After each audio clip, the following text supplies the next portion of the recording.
Hi, everyone. This is Chris Williams. We come to you today with one of our Inclusion Café podcasts, which focus on issues that can be hard for us to all talk about, that might make us feel awkward, or that push us into trapped behaviors that prevent us from being our best and whole selves at work.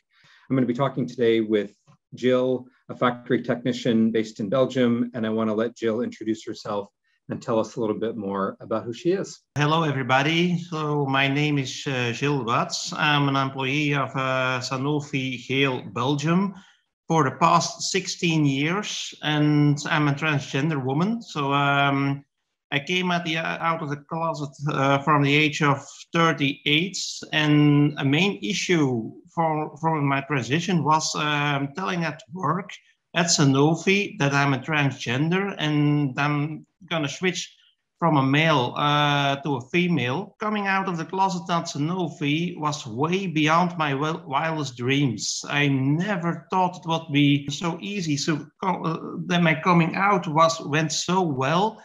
And now I'm very proud of it to share my story for the other people who wants to do the same. Great. Thank you, Jill.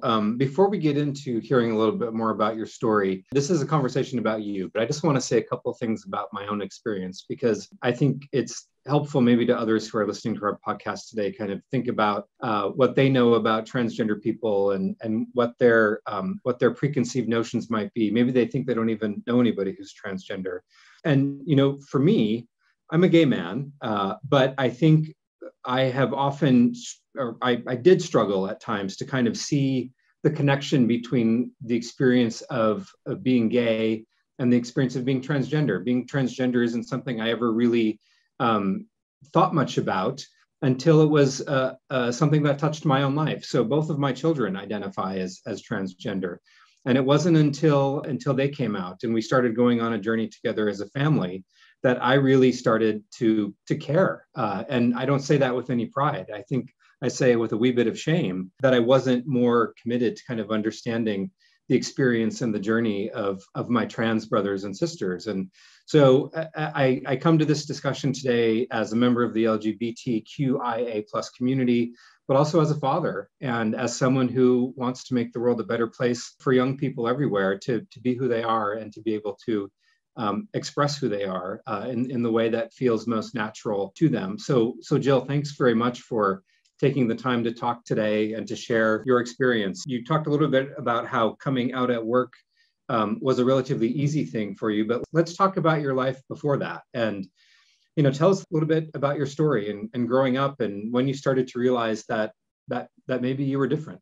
In my early childhood, I realized there was something wrong. I didn't know what, but I realized, I don't feel comfortable about my own life in my own body, but the word transgender wasn't that common in the mid-90s. So I haven't heard about it. I didn't realize there was an opportunity or there was a possibility to change my gender. It took me about to the age of 25 to realize, whoa, this is the issue.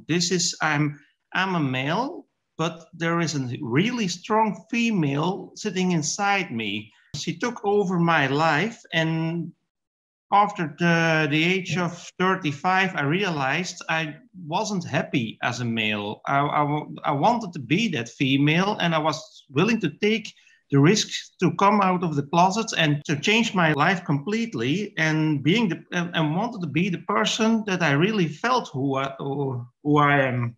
Jill, can I ask you a question about growing up, maybe a couple questions? And when you look back on your childhood and maybe into adolescence, what were the things that you found were signs or were telling you that you were different? Because when I grew up, you have to, during swim lessons at school, when you went out to have a drink with your friends, you had to wear clothes as a male who weren't comfortable. The role as a male in the normal life wasn't the role that you felt comfortable about, but I had to wait till the age of 37, 38 to be strong enough to take the risks from coming out of the closets. And I can compare it with this. I grew up my whole life as a pilot in an airplane, a male captain with a female co-pilot. They went flying through the air for 30 years, and the male captain always thought he was the captain, and he kept the plane flying.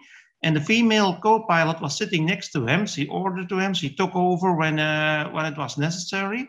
But then, after several years, that plane went down. That plane went crashing. It was descending more rapidly, and the male captain realized he hadn't controlled it. He hasn't the control yet.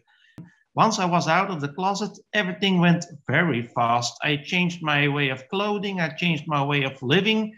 I was very fast on hormones, hormone therapy. The doctors were sure about it. Okay, this is someone who is really strong and knows what he wants. In March 21, I had my surgery to make my transition complete. And that's great. Congratulations on that. Thank you. I want to go back to your image of the airplane, because when we talked previously, you shared that as well. To take that metaphor a little bit further, was that plane crashing? Was that your mental state? Was that depression? Was that yes? It was definitely a depression, and it was crashing, and the plane was descending, but the male in me didn't saw it. It was just when he was about to hit the ground that he realized, oh, I don't have the control. I have to let the plane controlled by the female in me. And that was the moment the female was strong enough to take over from the male. And do you feel like, I'm struck by your discussion of the male and the female in the cockpit of the plane. Do you still feel like there's a male part of you, or do you feel like that was something that you were hanging on to, and now that you've transitioned, you don't have that part of you anymore? I surely have that part, because I lived for almost 40 years as a male. I wasn't that unhappy. I just realized there was something wrong, and now I'm very happy to have my life in control, and that plane is flying straight now. It's all leveled, so I'm very happy. The male portion in me is gone, and it's all female, and I want to be a female. I want to see the people, me as a female, but I don't regret my past, because it took me the way I am now. Yeah. Along the way, before you came out and before you started your transition, was it lonely? Did you have anybody you could confide in, or was that a solitary struggle? It was a solitary struggle, because I didn't tell anybody about it. Also, it was not an issue, because I had relationships with females. I lived as a man. It was just at home that that the female person in me took over. There was no issue that I had to tell someone that, no, this is not right, or I didn't dress like a female to come outdoor or something. So. And was that lonely? Yeah, that was pretty lonely, and it was a big surprise for my environment, because he couldn't believe it. No, what? This is not serious. This is not you. Well, what are you saying? You want to become a female? Nobody believed it in the beginning, and it was just when I said, no, it's serious. I really am a transgender. I really are going to be a female. Then was the moment people accepted me as a female, because all the speculations, all the stories came to an end, and then they realized, oh, this is serious, and you are going into transition. And I really had no issues about that point, but it was up to me to make clear to the world and clear to my environment, oh, no, it's true, I'm a transgender. People needed that confirmation from me. Before we talk about your work experience, I just want to ask, how did your family and friends react? Did they embrace you? Was it difficult at all? When I told them, no, it's serious, then I didn't have any negative experience, just people wondering. So, oh, is it true? Is this real? Oh, didn't see that coming. And now they accept it. And your family, how did your family react? Same way as my colleagues did. So first of all, it was no, this is not happening. Then it was a little bit of concern. So oh no, what's gonna be with your life? Are you gonna lose some friends? Are you gonna lose work? Are you happy now? Is this really the way you want it to be? And when they saw that I was really happy with my coming out, when they saw, okay, people reacted positive about my life, my family was also comfortable about it. That's good. I'm happy for you. And like you, for a father, after my surgery, my dad told me, now it's official, now I have two daughters. And I told to him, no, now it's official, you have two happy children. That's beautiful. And that's all, as speaking as a father, that's all any of us want, is for our children to be happy. And when they're not, it's really hard. Can you tell us, what was that transition like at work? What were some of the things you had to try to figure out? Yeah, coming out of the closet at work was a nightmare for 2-3 years. But at one point, all people knew, okay, there was something going on. This is that male person who we work with is coming out of the closet, is becoming a female. But what's now all about it? So they came to me and they asked, hey, don't you have to tell us something about you? Okay, and that was the point I realized, okay, now is no way back. Now I have to tell everybody I'm a transgender. And it was all arranged in 5 minutes. And then my management contacted me for a conversation, because they also didn't believe their ears, what they were hearing. And so my transition went on, and after that, it went very fast. People accepted me as a female. I was able to change my name. And then there were the practical issues. What type of dressing room do you want to use? And then I told, yeah, after several months on hormones, yeah, the male dressing rooms or the male bathrooms are really an issue for me. So we chosen something of a transition period to inform everyone on the company, okay, I'm going to switch from the male bathrooms to the female. Let's say 99.9% of all the people accepted that. And after my surgery, it wasn't an issue at all. People needed that surgery to see me completely as a female. But that were the practical issues we have to solve. Everyone was really a part of the story. Everybody was really involved, and everybody did their best to make sure the male body, the male person, the male name went out of the company, and it was all my female name, my real person that was working there. And you didn't have any negative reactions at work, or any difficult? Really negative? No. Just people wondering. Some people in the beginning of my transition period, from the first time I have to use the female bathroom. Okay, they told me, okay, I don't have a problem with it, but I want respect from both ways. So if you see me entering the bathroom, just hold on a little bit, wait till I'm out, and then you can use it. How did that make you feel? Respectful, because they told it on a respectful way, and respect comes from both sides. It's not because I identify myself as a transgender and as a female, I have to get the rights from a female immediately. Respect comes from both ways, and it was a working issue. I had to struggle with it for 30 years. So how can I assume everybody would see me as a female in just 2 days? So it was just a matter of time, and after my surgery, it's not an issue at all. So I mean, I think that's first of all, it's a really graceful way to look at it, that you were willing to give people time to get to know you after you had yourself spent so many years getting to know who you are. And so I think that's great. And I'm also really glad that the reception for you at work was overwhelmingly positive. So that's great. So tell us about life now. How are you now? How do you feel now? You're after your surgery, you're post-transition, you're very public, at least at work, about who you are and sharing your story. What's life like today? Life today is great. Even the moments after my surgery, my life didn't felt new. My life felt normal. It was like the first coming out of the closet, the first time wearing female clothes in public, the first time telling my name to someone, hey, no, I want you to use that name. That all felt normal. And this is, and I don't remember how it was before. It feels so normal.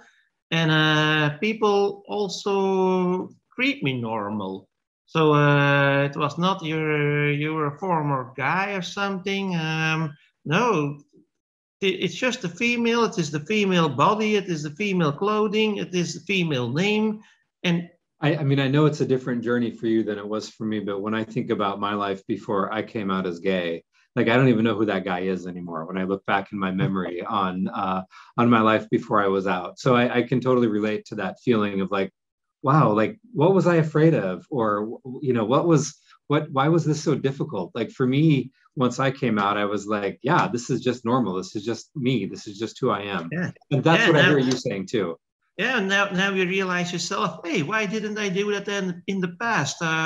Why did I wait so long for so many years? Well, I think that's wonderful, and one of the things we talked about this when we last had a conversation, but one of the things we can share in common is that we both came out a little bit later. I didn't come out until I was in my 30s, and you didn't come out till you were in your 30s, and were a little bit further on in your life. And I've had people ask me in the past whether I regretted not coming out sooner. And I have always said, no, not really, because ultimately that experience shaped who I am today. And the other thing is, and I think you and I agreed about this last time we spoke, the closet only opens from the inside, right? You have to be the one to open that door and walk out and invite the world to know who you are. So thank you for sharing your experience. As we wrap up our conversation, I have just one more question for you. Is there any advice that you would give to people at Sanofi, people at work, either who are themselves trans and are maybe afraid to come out, or people who want to be better allies and maybe just don't know how to do it? Do you have any advice for our colleagues? Yeah, first of all, everybody has to know everyone has the right to live their way they wanted to be, and everybody has the right to be the person you really are. But to take nothing for granted. The only way to make sure you can achieve something is to work for it, and you don't get respect, you earn respect. But respect comes in both ways. When you respect people about your life, people will respect you.